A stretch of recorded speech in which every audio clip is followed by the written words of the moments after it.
remember back in the day, Columbia, and like the Columbia records, and you would get like, for Columbia House, yes, Columbia House, you for 1 cent can get like 13 free CDs back in the day. Then after a while, then they jacked up the price, and then you get all, and you're like, I don't want to do this anymore. Or when you go to the store and you sign up for like, so to Old Navy, they always ask, like, what's your email address? I'm like, I don't need that. But then all of a sudden you get all these subscriptions. But there comes a time that you need to cancel your subscription because you don't want it anymore. You don't want that lifestyle. Things have changed. You got new revelation of better stores or other things in your life. Sometimes in our lives, we need to cancel things that we don't want anymore.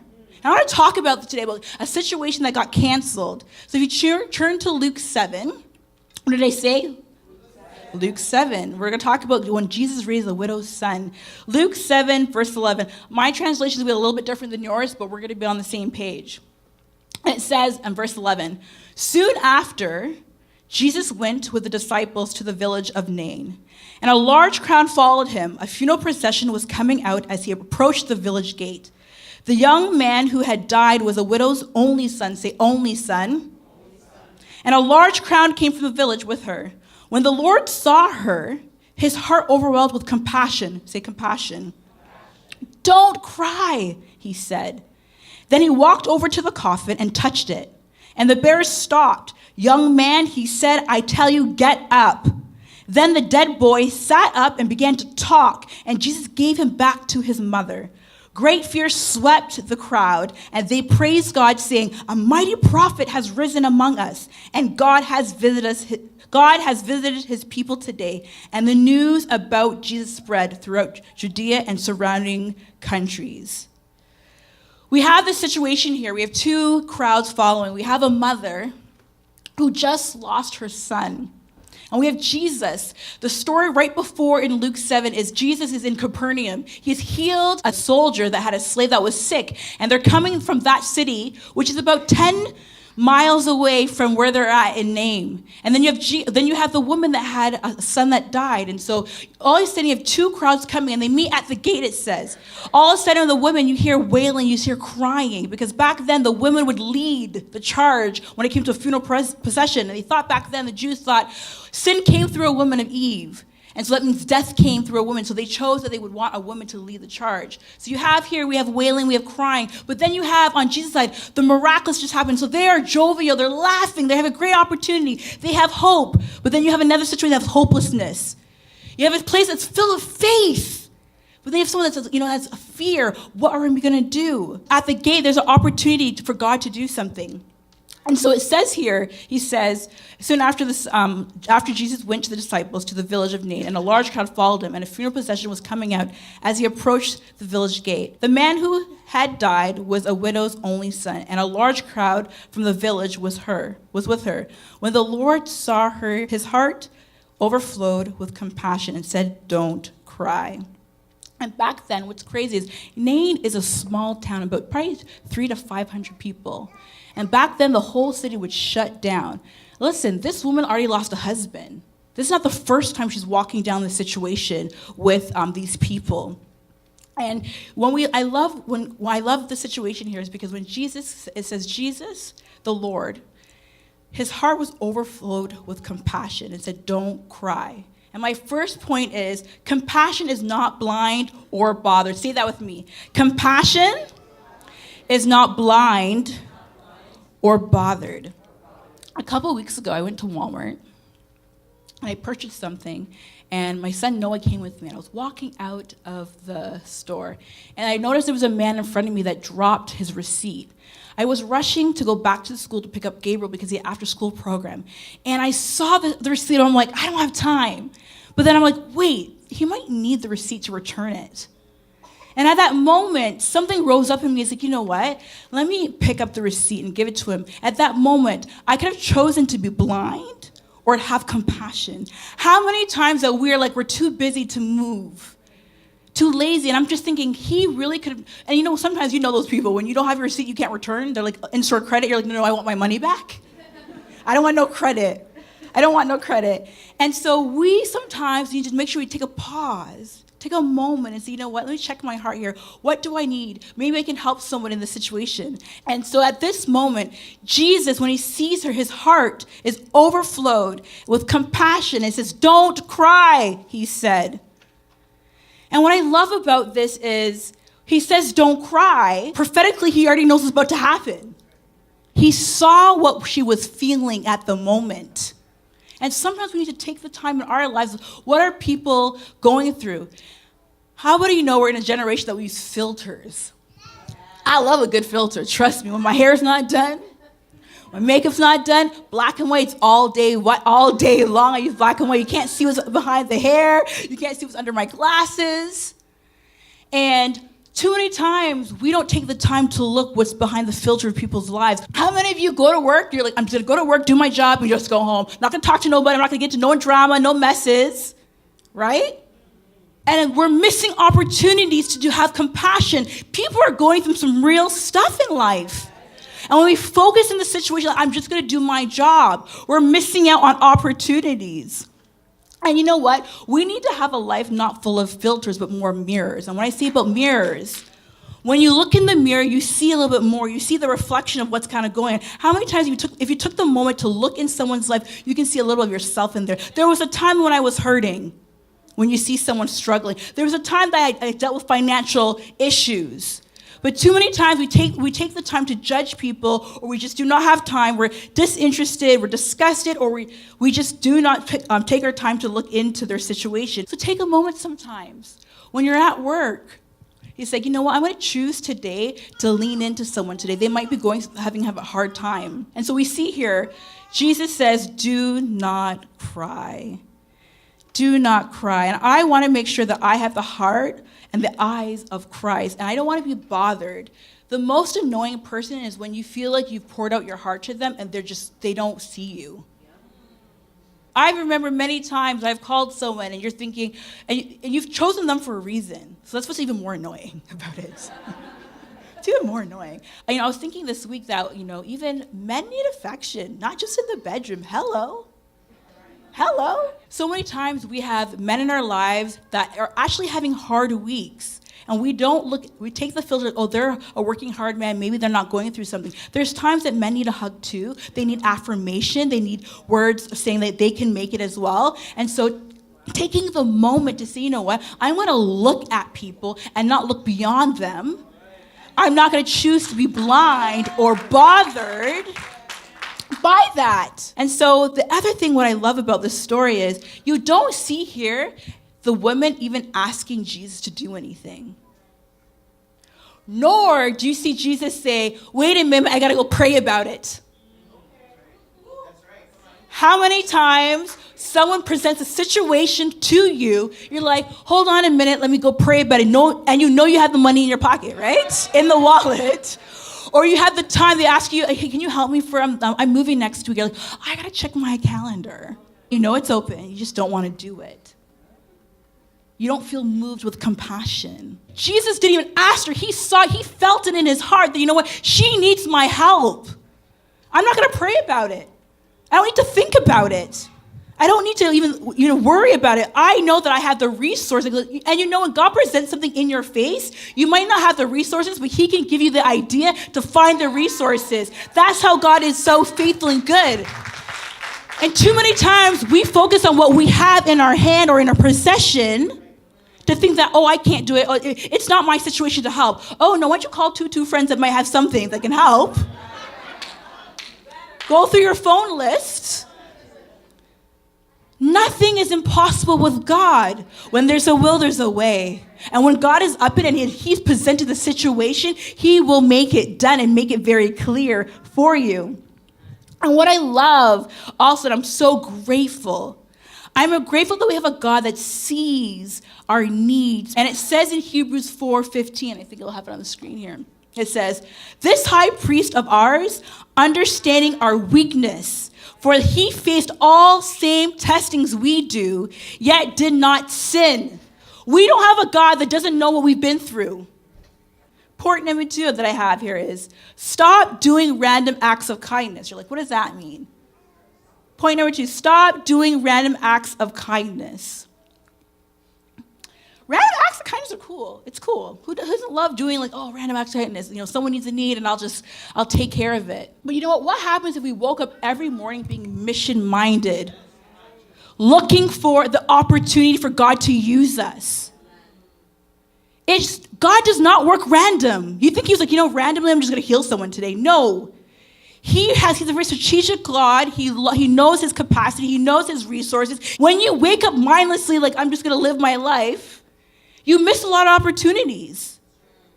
It's in the small things. And I think a lot of times we miss the opportunities because we've lost our sparkle. And I think about my cute little daughter, Claire. She has the wow factor for everything. The other day, I came home with a Walmart bag with a toothbrush. She's like, oh, a toothbrush. Mom, it's purple. I'm like, yeah, it's a toothbrush. The other day, I came with toilet paper. Mom, toilet paper. Listen, you were praising God too if you had no toilet paper. Listen, we've lost our sparkle in the small things. Be home without even an hour without no toilet paper. It is a messy situation. I've been there. We need to get back our sparkle in the small things and say, God, use me today. I might not have money in my back, but Lord, use my hands. I might not have my hands or my sight, but use my mouth.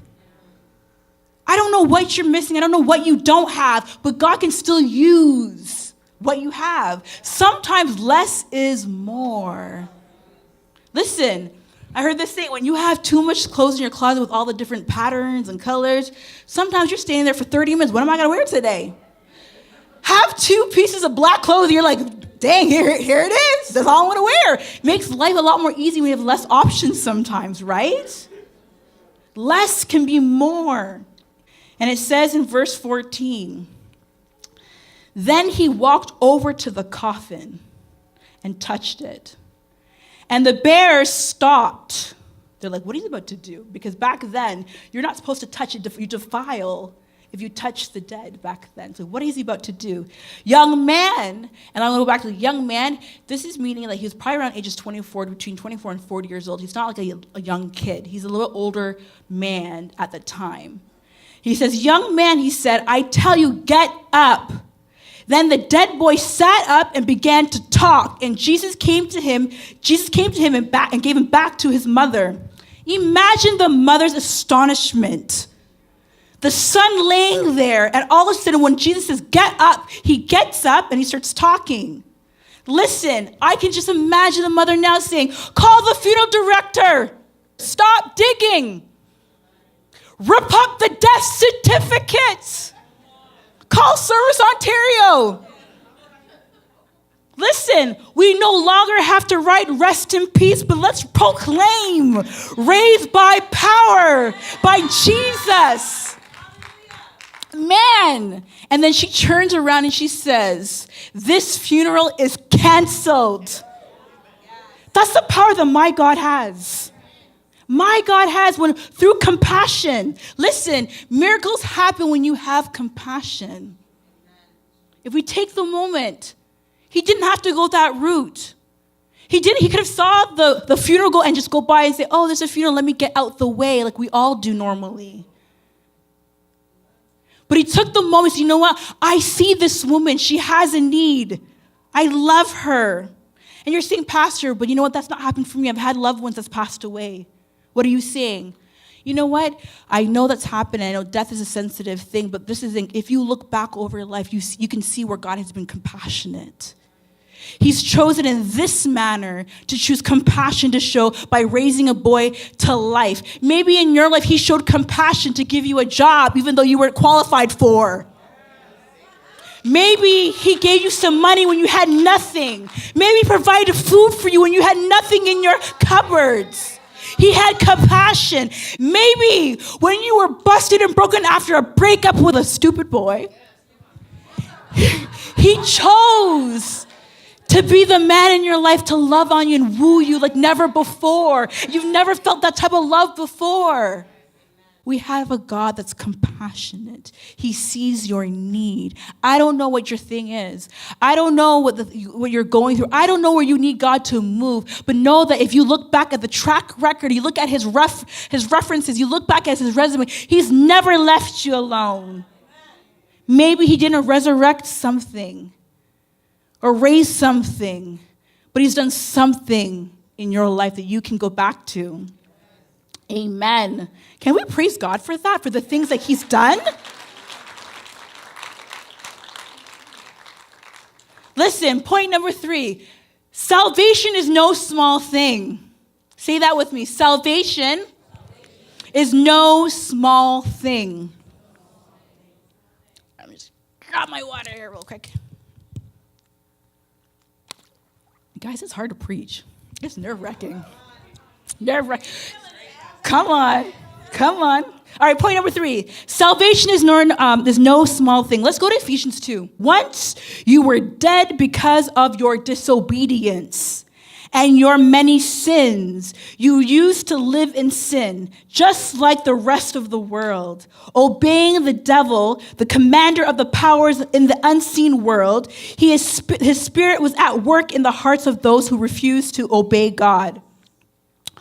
Verse 3, all of us used to live that way, following the passionate desires and inclinations of our sinful nature. By our very nature, we were subject to God's anger, just like everyone else. But God is so rich in his mercy, and he loved us so much that even though we were dead, listen, we were once dead, because of our sins, he gave us life. He gave us life. He raised Christ from the dead. It is only by God's grace that we have been saved. 6, for he raised us from the dead along with Christ, seated us with him in heavenly realms because we are united with Christ Jesus. There was a life before Christ. I have a life before Christ. But listen, there was a moment. I don't know when your moment was. I don't know when you had the encounter with Jesus Christ. I don't know when he captured your heart. But there was a moment. There are so many people in our world. We live in a city with millions of people that do not know Christ. You walk in your workplace, they don't know Christ. You go to the bus stop, they don't know Christ. I don't know, the grocery, go to Walmart. There's plenty unsaved people up in there. But we have an opportunity with the power of an invitation to invite them, to have compassion. Do you know anyone that needs to hear the word from Jesus? Get up. Get up from your mess. Get up from your addiction. Get up from your sorrow. There was a moment for me when I was like, I want to get out of this. I remember years ago when I was on the way to giving my life to Christ, I was on the battling back and forth. I remember someone telling me a story of this prostitute they saw, and she's like, oh, look at her. I looked out the window of my job, and I saw a prostitute, and I was, at that moment, I was thinking, you know what? There's not a lot of difference between me and that prostitute in the sense that she wears her brokenness on the outside. I mask mine. And in that season, it was a rough season. I was like, Lord, I need you. And I remember hearing God saying, why don't you just give your life to me? And I was I was at school in a gathering similar to this and say, you know what, Lord, let me give my life to you because you know what? I feel dead inside. But the moment I made that decision, there's something that came alive in me. I got hope. And I want you to take a moment, take a moment. This week, who has texted you this week that needed something? Think about it. Just take a moment. Like, who in this week texted me that needed something? Or think about, you know what? Who do I know that's either living a life that's opposing to God or they're struggling, they need something? Do you know anyone? Because I know I can name a few people. There's no reason there should be an empty seat in here. An empty seat is an opportunity for us to extend an invitation to say, you know what? I know a God that can get you up out of your mess. And we need to take the boldness to start sharing. I know I'm challenging in this season. Like, when's the last someone I invited to church? How are you living at work? Are you kind or are you just rude and mean and bitter? Like, what church do you go to? Don't name our church, please. Don't name our church. I want you to really take a moment. I want to give a moment for everyone to think about someone that you want to commit to prayer this week that needs compassion. Because this story here has very little to do with the boy raising. It's more about God looking at the woman, having compassion, than raising up. Because listen, that opportunity of compassion opened the door for him to be raised. And when you think about the person, think about a person that you know. Because too many times I find we rush and we don't take the time. I want us to take a time right now to actually really think about it. Who do I know that needs help? And maybe you're saying, you know what, I'm actually the person that needs help.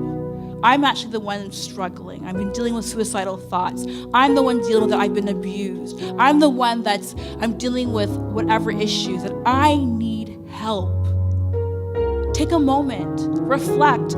I'm challenging this church to go to the next level. We need to raise our faith. We need to raise our prayer life. I'm raising my prayer life as well, because I believe that God still does miracles. I believe that God still does breakthroughs. I believe that God can do the supernatural.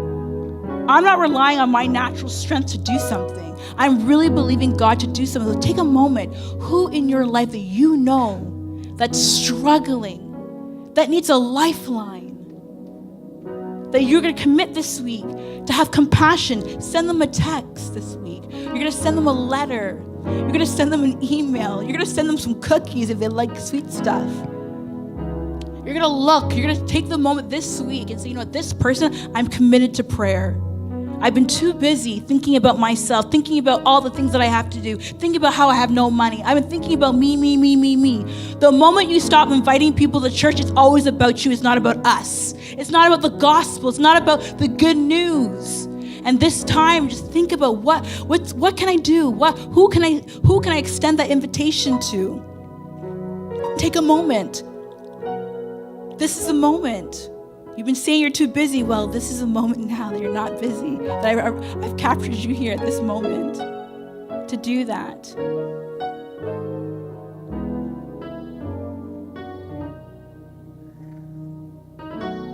Believe that God can move in that person's life. And then also next, you got last week, and we will hand out more some Easter tickets when you come out.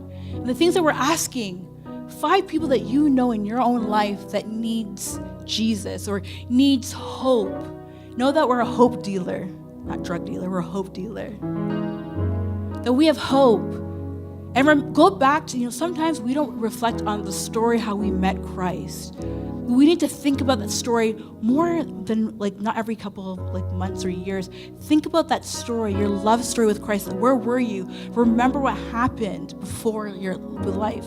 And so think about 5 people that you know in your circle. And then let's take it to a step farther. Let's get some boldness.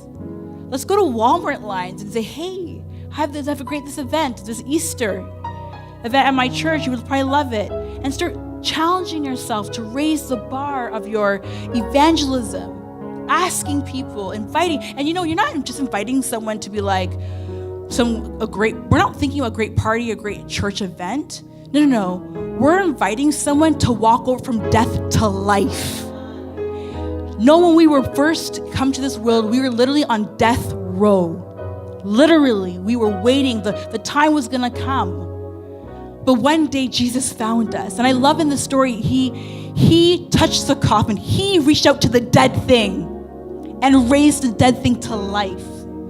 Right? There's many dead things in our lives that we can do. And so the last part in this story in Luke 7:16, it says, great fear swept the crowd. They praised God, saying, a mighty prophet has risen among us, and God has visited his people today. And news about Jesus spread throughout Judea and the surrounding countryside. Don't you know? When you tell your story, it can potentially from hundreds of people can hear after. And listen, there's this one small story we heard that we're still talking about it. What's your story? We have no idea how many people it can really affect. We really don't know. And so I think about when I was working in California, I worked for Feed the Children as a supervisor. And I had one of my clients that I had, she came to work one day, and she's like, oh, I can't really work that well. My stomach hurts. I'm like, what's wrong with your stomach? And then all of a sudden she proceeded to lift up her shirt. Her husband has been beating her. And I was like, oh my word. And I had some resources at the time for my church that I was able to give to her. But even more when I saw she had a broken heart from being beat down from her husband, beat down from he was also cheating on her, and the lady was actually stalking her at her house. But not the opportunity, not to extend resources, but I got to share the gospel with this lady. And to see her now bring her kids to church, her lives change, and her to share the gospel with her husband, the power of God's story. Think about it, and don't think about, I just want to invite you to a cute church. No, think about the power of changing someone's life, their community, their destiny. Literally, life gets changed by that. And so do not be blind or unbothered when an opportunity of compassion comes up to you. Not only, do not be random. Not only just wake up every day and say, I'm going to be mission-minded this morning. Maybe you know someone in this house that needs help. And it could be the small things, a phone call. We have people that are sick in our church. Maybe just call and encourage them. Hey, you know what? I'm sorry that you're not feeling well. There's AJ hasn't been well. She's been gone for 8 weeks at church. She's missing community. Dwayne Cummings has also been in and out the hospital. He's missing community. There's people in our house that a simple text to say, you know what? Thinking about you. Listen, if you enjoy this message, give God a praise.